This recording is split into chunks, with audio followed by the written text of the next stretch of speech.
예를 들면 세월호 때 자녀를 잃은 이제 부모님 계세요. 그러면 보통은 누구누구 엄마라고 불렀잖아요. 누구누구 엄마 이 말도 하면 안 돼요. 왜냐면 그 아이 이름이 나오니까 슬플 거 아니야. 근데 아니에요. 네, 일상하고 똑같이 누구누구 엄마, 누구누구 씨 어땠어?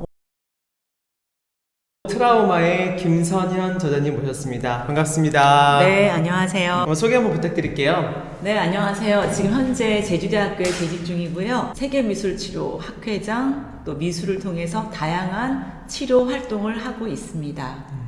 사실 이제 트라우마가 옛날에는 정말 일부에 한정된 이야기, 특수한 이야기였는데 이제는 그러지가 않은 것 같아요. 그래서 많은 사람들이 되게 알아야 될 것 같은데 그냥 단도직입적으로 트라우마는 치료가 되나요? 트라우마가 완전히 치료된다라고는 할 수 없겠죠. 똑같은 일을 겪었는데 나만 겪고 오래 가는 경우도 있고 나만 또 아무렇지도 않게 되는 경우가 있어서 트라우마는 사람이나 환경이나 여러 가지 요건이 다 달라질 수 있다. 그러나 완벽하진 않지만 트라우마 치료는 가능합니다. 오히려 치료가 끝나고 나서 외상후 성장이라고 해서 더 성장하고 더 삶이 깊어지고 더 성숙해지는 경우도 많이 있어요. 그렇군요. 똑같은 일을 겪어도 사람에 따라 다르다는 말이 굉장히 그 희망적인 말인 것 같아요. 오늘 한번 그 실제를 한번 잘 파악해 보도록 할게요. 네, 선생님 한번 첫 번째 문장 한번 읽어주시겠어요? 이 트라우마를 극복하는 가장 기초적인 단계는 아는 것이 힘이다라고 말씀을 드릴게요.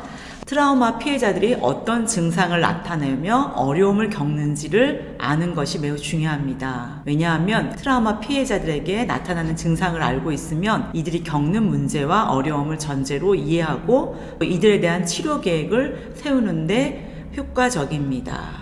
그래서 이 트라우마라는 게 무엇인가? 이거는 굉장히 중요한 첫 번째인 것 같습니다. 진짜 여쭤보고 싶어요. 트라우마란 뭔가요? 트라우마를 직역을 하면 외상이에요. 외상이라는 건 신체적으로 다친 걸 말하죠. 이게 이제 2000년도에 미국 정신의학계에서 정신의학 그리고 심리학계에서는 심리학적인 용어로 쓰이게 돼요. 그러다가 광범위해지면서 정신적인 거, 심리적인 거 외에 사회적인 현상도 트라우마다 포괄적으로 쓰이게 됩니다. 우리가 일상에 생활하면서 전혀 생각하지 못하는 갑작스러운 일들을 경험하는 걸 말합니다. 예를 들면 지진, 아니면 자연재해, 그 다음에 전쟁, 네, 그리고 뭐 성폭력 이런 것들은 사실 누구나 보더라도 내가 감당하기 어려운 사건이잖아요. 이런 사건 사고를 트라우마라고 보시면 되겠습니다. 그렇군요. 그 사건 사고가 지속적으로 외상처럼 느껴지고 가지게 된다는 거죠. 그럼 트라우마의 범위도 한번 말씀 부탁드릴게요. 이제 쉽게 생각해 보시면 세월호를 생각하시면 쉬워요. 사실 당사자들은 행복항에 있었지만 장면을 바라본 국민들 전체가 다 우울하고 불안하고 슬퍼했잖아요. 그리고 그 시신을 운반하는 소방관들도 트라우마에 시달렸고요. 자원봉사자도 트라우마에 시달렸고 심지어는 주민들까지 다 겪었거든요. 이렇게 볼 때 트라우마는 당사자뿐만 아니라 굉장히 넓은 범위라고 보시면 돼요. 한 사람의 문제가 개인으로 끝나는 게 아니라 왜 공동체 더 크게는 국가에 큰 영향을 미치게 되냐면 다 같이 함께 공유하고 겪고 이 감정을 느끼기 때문에 이 트라우마 범위는 상당히 넓다라고 보시면 되겠습니다. 결국은 단순히 개인만의 문제가 아니라 공동체의 문제고 그리고 사회적인 문제라고 보시면 되겠습니다. 맞아요. 이제 트라우마에 이제 빠진 사람한테 옆에 사람들이 되게 중요하잖아요. 네. 근데 너무나 이제 선의에 의한 말들인데 애도에 도움이 되지 않는 말들 이렇게 해주셨어요. 우리는 무의식적으로 사람들에게 도움이 되지 않는 말을 자주 건넵니다. 아이는 언제라도 가질 수 있잖아. 할아버지께서 나이가 많이 드셨지. 강해져야 돼. 이런 식의 말들이 사실은 도움이 안 된다라고 말씀 주셨어요. 어떤가요? 동양적인 사고는 본인이 이 공동체를 위해서 참고 인내하는 게 큰 미덕이라고 생각을 해왔잖아요. 그런데 이게 큰 문제라고 보면 되는 게 이게 참고 쌓이다 보니까 어느 순간 폭발을 하게 되는 거죠.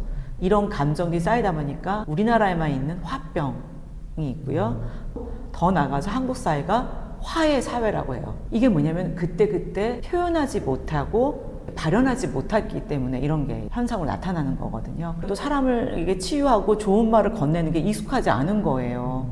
자녀를 잃은 부부에게 조언을 한다고 하는 게 자식은 또 나오면 되지 너희 젊은데 이런 것들이 더 오히려 상처를 줄 수 있기 때문에 오히려 저는 이렇게 애도하는 건 굉장히 중요해요. 자기 스스로도 애도의 시간을 갖고 주변도 애도의 시간을 가지면서 함께 생각하는 거. 그런데 이 애도를 한다는 이유로 오히려 다른 사람에게 더 힘이 들게 한다거나 더 아픔을 후벼판다거나 이런 건 이제 좋지 않다고 봅니다. 네, 그래서 애도 기간을 잘 보낸 다음에 희생자나 생존자가 어떠한 것들을 좀 도와줄 수 있겠니라고 할 때 그때 적극적으로 도와주는 게 큰 힘이 될 수가 있어요. 반대로 이런 트라우마를 겪은 사람한테 좀 도움이 되는 말들 이런 게 있을까요? 근데 이 트라우마가 치유가 처음엔 잘 안 될 거예요.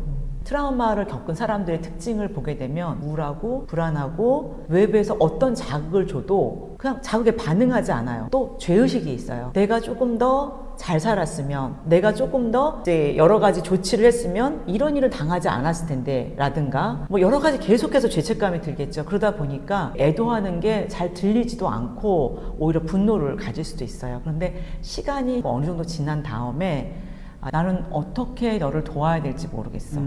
네, 그러나 나는 항상 옆에 있고 네가 필요한 것들이 있으면 나는 도움을 줬으면 좋겠어 라는 걸 해주시면 좋고요. 트라우마를 겪은 분들이 뭔가 먹는 거에 대해서 또 죄책감을 느끼고 내가 찾아서 영양 섭취를 하지는 않잖아요. 그럴 때 음식물을 챙겨준다거나 아니면 함께 병원을 가준다거나 이런 식으로 해서 잔잔하게 옆에 지켜봐 주시면 어느 순간에 도움을 요청하고 그때 그 필요를 충족시켜 주시면 훨씬 치유가 잘 된다고 생각을 해요. 이런 게 정말 중요할 것 같네요. 트라우마를 겪은 분들이 공통적으로 하시는 말씀이 있어요. 내가 힘들도 어려운데 내 주변에 아무도 없더라. 사실 아무도 없는 건 아니었을 거예요. 그런데 본인의 진정으로 자기를 위로하거나 내 옆에서 나를 버텨주게 하는 사람이 없다라고 생각을 하는 거죠. 이런 것들이 이제 참 안타까운 거죠. 그래서 옆에 지켜봐 주면서 이렇게 묵묵히 함께하는 게 가장 중요할 것 같습니다. 근데 반대로 좀 그런 생각도 있어요. 사실 힘든 일이 있는 사람들은 더 얘기를 안 하고 고립을 자초하는 자연스러운 흐름이 있는 것 같거든요. 네, 그게 트라우마 겪는 분들의 특징이에요. 그런 네. 상황에 빠져 있을 때 어떻게 해야 되나요? 그 회복 단계를 이제 쭉 보시면 메슬로우의 생리적인 5단계가 있잖아요. 두 번째 단계에 안전의 욕구라고 있어요. 내가 안전한 곳에 있다라는 것도 있고 내 주변이 안전하다는 거. 사실 이건 굉장히 중요한 거거든요. 트라우마를 겪는 분들은 외부에 나가거나 뭔가 사람을 만나거나 이런 것들을 스스로가 하기가 굉장히 힘들어해요. 첫 번째는 이 메슬로우의 욕구처럼 안전의 욕구를 먼저 주셔야 돼요. 내가 있는 곳은 안전하고 나는 살아있어 라는 욕구를 알려주셔야 되고, 두 번째는 그 다음에 이제 어떤 치료를 할 것이냐에 대해서 좀 고민을 하셔야 돼요. 그 다음에 세 번째는 공동체로 나오는 거예요. 이 공동체로 나오는 건 굉장한 용기가 필요한데 그건 스스로의 용기이기도 해요. 학교를 간다거나 직장을 간다거나 아니면 주변에 어떤 작은 모임에 나가거나 스스로가 좀 나올 수 있는 단계가 되면 어떤 트라우마 치료의 3단계를 거친다고 보시면 되겠습니다. 안전하다는 느낌을 좀 받을 수 있을까요? 네. 그럼에도 불구하고 당신은 살아있다. 이게 첫 번째예요. 예를 들면 큰 재난, 지진. 나는 그럼에도 불구하고 살아있다라는 신체적인 안전이 있을 수 있고요. 또 내가 있는 곳은 안전하다. 지진으로 다 무너졌을지라도 내가 있는 이곳은 그래도 안전하다. 네. 그리고 세 번째는 사실 자기 삶의 터를 다 잊었기 때문에 자연재해 같은 경우는 사실 가지고 있는 게 없죠. 그럼에도 불구하고 나는 안전하게 여기서 일어날 수 있다라는 거. 일단 안전의 욕구가 확립을 해야지만 이제 여러 가지 이제 치유가 시작이 되는 거죠. 한번 제가 오른 다음 문장 한번 보도록 할게요. 한국 사회의 트라우마 치유를 위해서는 어떻게 해야 할까요? 저는 먼저 사회 구성원들이 악으로 악을 이기는 식의 복수를 목표로 하지 않아야 한다고 봅니다. 다시 말해 복수의 악순환을 끊는 것이 필요합니다. 두 번째로는 트라우마 생존자, 피해자들, 다음 세대를 위한 구성원들에게 정의와 평화 교육을 의무적으로 실시해야 한다고 합니다. 세 번째는 우리 사회가 함께하는 사회적 트라우마 치료를 위해 노력하는 모습을 보여줘야 됩니다. 큰 규모의 사회 재난을 미디어를 통해서 접하고 나면 사실 사람들은 혼란스러워요. 심지어는 유언비어도 확산이 되고요. 그 장면들을 보게 되면 나도 같이 이제 힘들어지는 거죠. 요즘에는 1인 1 미디어 시대가 됐어요. 어떤 사건이 생기면 옛날에는 취재 기자나 뭐 어떤 이제 특정한 인물들이 가서 했다면 이제는 그거를 목격한 사람은 누구나 다 쉽게 촬영을 할 수가 있고 볼 수가 있는 상황이 돼버린 거예요. 이게 너무 무분별하게 이제 노출이 되죠. 그래도 우리가 조금 자제할 필요는 있어요. 너무 잔혹한 장면이라든가 너무 힘든 장면은 노약자나 어린이들은 보지 않는 게 좋고요. 그다음에 무분별한 유언비어도 조금 피하는 게 좋습니다. 그리고 개인적인 이런 트라우마, 사회적인 트라우마, 이게 잘 또 조합을 이루어야 되는 게, 개인적인 트라우마가 사회적인 트라우마가 될 수 있고 또 타인의 트라우마가 내 트라우마가 될 수 있다고 말씀을 드렸어요. 그래서 개인의 트라우마도 해결해야 되지만 사회적인 트라우마가 해결하지 않으면 다시 또 트라우마를 겪을 수밖에 없어요. 그렇기 때문에 사회의 정의, 근본, 원인, 그다음에 우리 사회와 국가가 해결을 해줄 수 있어야 됩니다. 그래야지 완전한 트라우마 극복이 되는 거예요. 사실은 이제 이런 일이 다시는 안 일어나겠네라고 마음을 품게 하는 게 트라우마 치료의 가장 그렇죠. 큰 네네. 문제인 것 같아요. 맞습니다. 이게 트라우마 치료라는 건 우리 사회가 이런 걸 통해서 다시 한번 점검해보는 기회가 돼요. 예를 들면 안전 문제예요. 그게 계속 반복이 돼요. 그러면 우리 사회의 안전이 문제인 거예요. 그럼 그런 거는 다시 한번 점검을 해야겠죠. 한번 이제 되짚어볼 필요가 있는 거죠. 네. 그렇군요. 다음 문장 한번 또 보도록 할게요. 저자님 고르신 다음 문장 한번 봐주실까요? 예술과 의료에는 국경이 없다. 제가 여러 가지 트라우마 치료 방법 중에서 특별히 미술 치료를 한 이유는, 제가 처음에 우리나라 트라우마 치료를 시작하게 됐을 때는 성폭력부터 시작했었어요. 그런데 어린아이들한테 어떻게 하다가 이런 일을 겪게 됐니? 라고 말하면 아이들은 말하지 않습니다. 그 이유는 첫 번째, 가해자가 너 말하면 너도 죽고 너희 엄마 아빠도 죽어, 이런 협박을 받죠. 두 번째는 아픔이 있죠. 그러니까 언어로 말하지를 못해요. 자, 그럴 때 이 아이들에게 그림을 그리게 했을 때 이 아이들은 그림을 그리는 건 안전하다고 생각하고 자기의 감정을 그냥 색깔이나 형태로 표현합니다. 그럼 저희가 그걸 보고 찾아내고 상담이 이루어져요.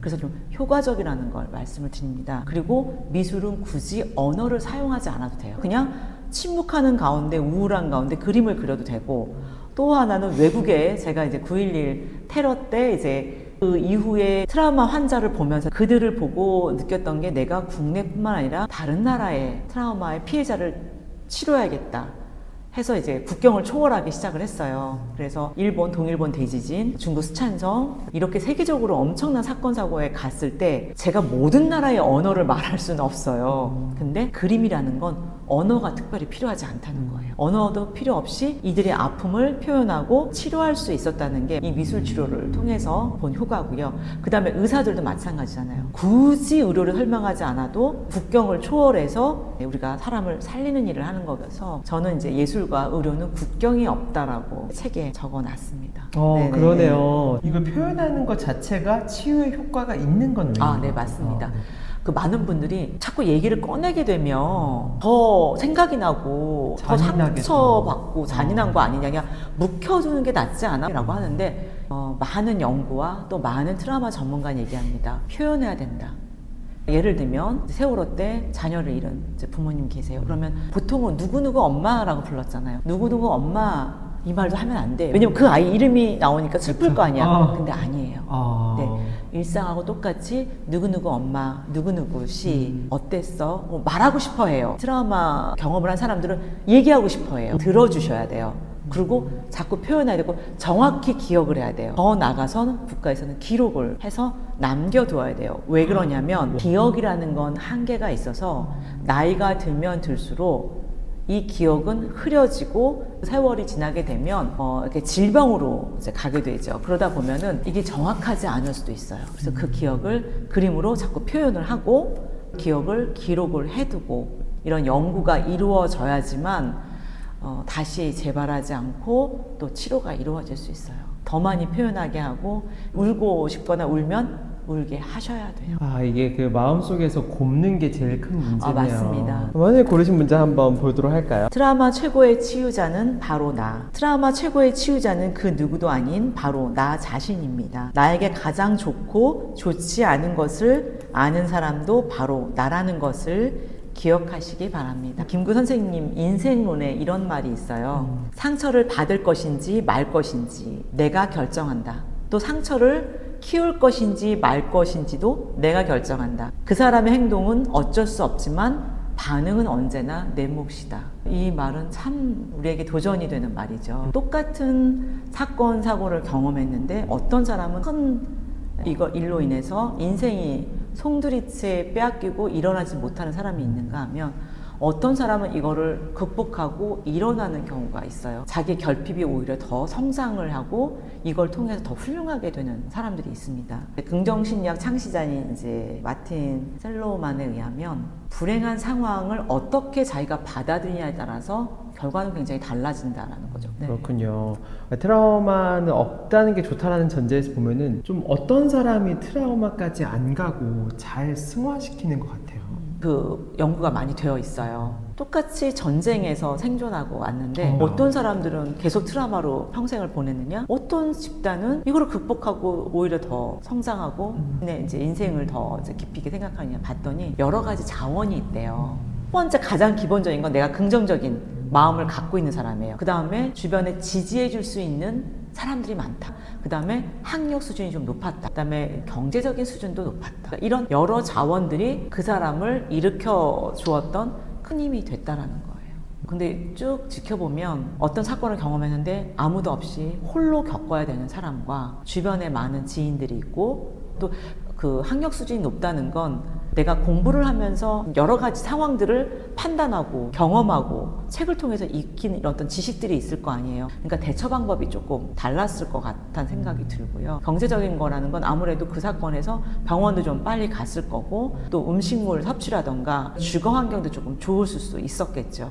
그러다 보니까 회복에 영향을 끼쳤을 거라는 건 맞을 것 같다는 생각이 들어요. 네. 아까 말씀하신 거 좀 들으니까 그런 생각이 좀 드는 것 같아요. 주변 공동체가 있는 거니까 말씀하신 안전하다 이런 거기도 하네요. 맞습니다. 그쵸? 근데 사실은 이제 아까 김 선생님 말씀하신 것처럼 트라우마가 있건 없건 자기 스스로 한번 일어나려는 힘과 의지 이런 걸 가지는 건 너무너무 중요할 것 같아요. 네, 쉽지는 않아요. 그런데 이런 게 있어요. 그럼 고통 경험을 많이 겪으면 사람이 성장을 하느냐? 근데 사실은 그렇지 않고요.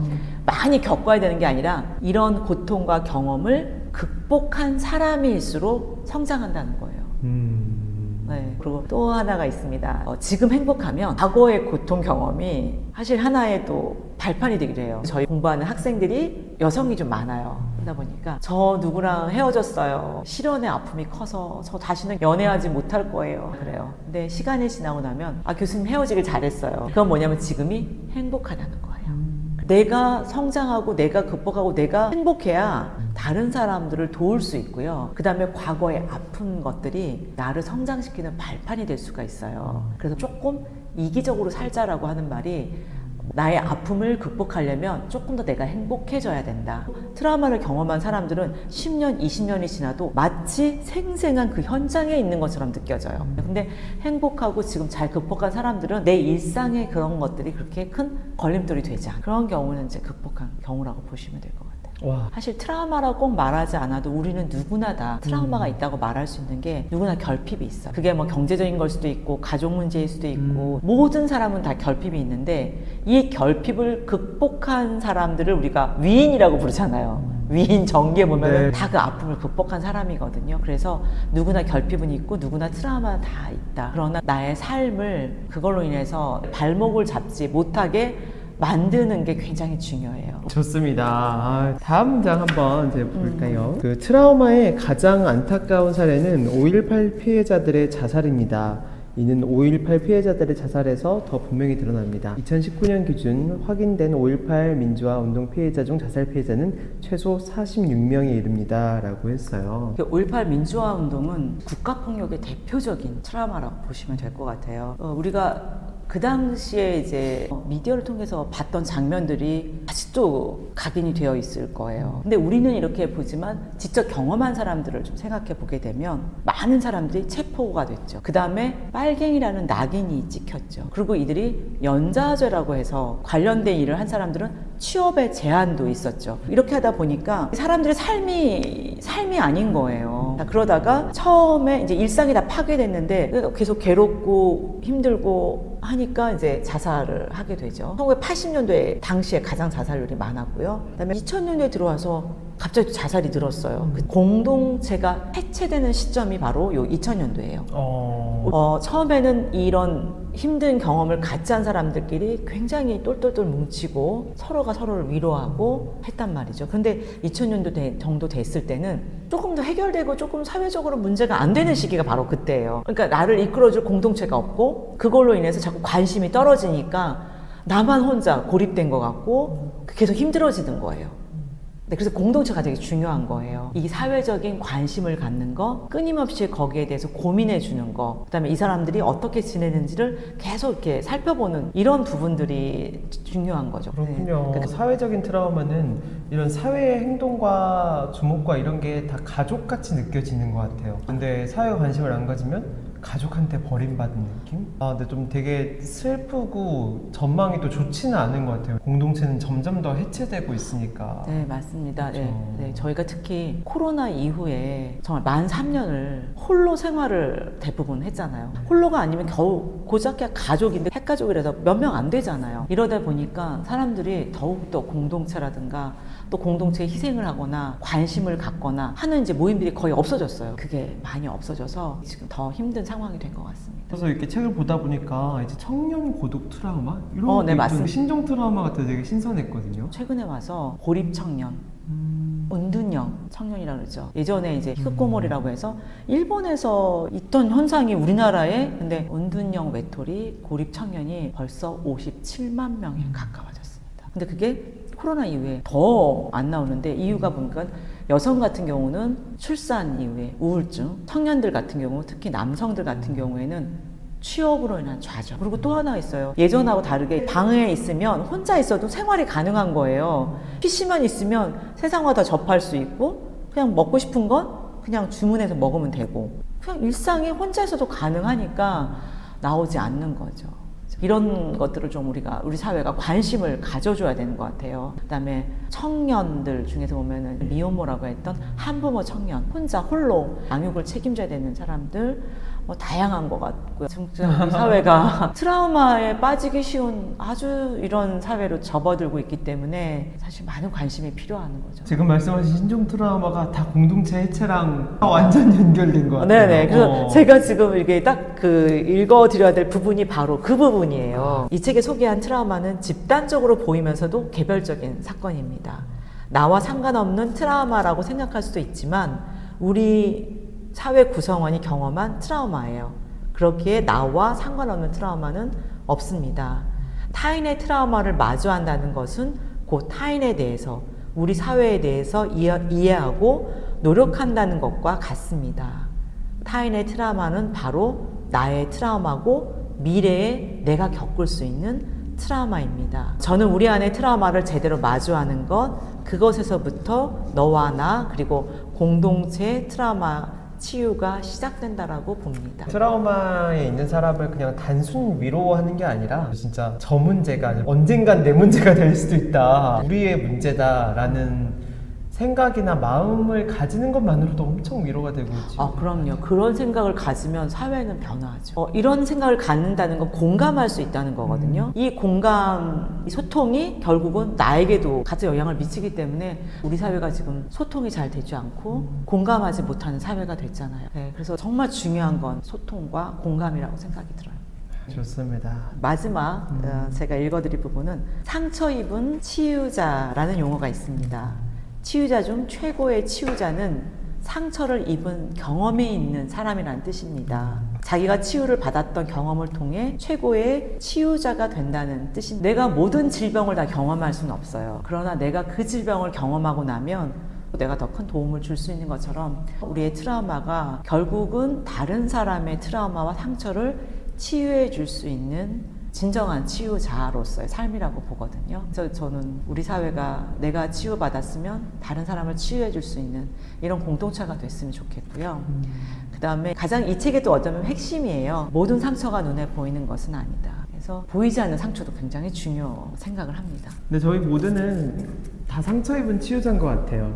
내가 트라우마에 있던 거를 다른 사람이 하는 거 보면 너무 안타까움도 마음도 들고 또 도와주실지도 알고 네네, 그렇기 네. 때문에 트라우마를 경험했던 수많은 사람들이 또 용기를 내서 다른 트라우마에 걸린 사람을 좀 돕고자 하는 마음, 그 용기 있으면 너무 좋을 것 같아요. 네네네. 마지막으로 좀 전하고 싶은 메시지 있을까요? 유명한 명언 중에 하나죠. 삶이 당신에게 레몬을 주면 레모네이드를 만들어라. 이 레몬을 보면 시고 씁쓸하고 이게 삶이 주는 하나의 고통이거든요. 근데 이걸 가지고 시원하고 달콤한 레모네이드를 만든다는 건 내 삶을 내가 능동적으로 이거를 극복한다는 거예요. 우리가 언제 어느 순간에 삶의 고통이 다가올 몰라요.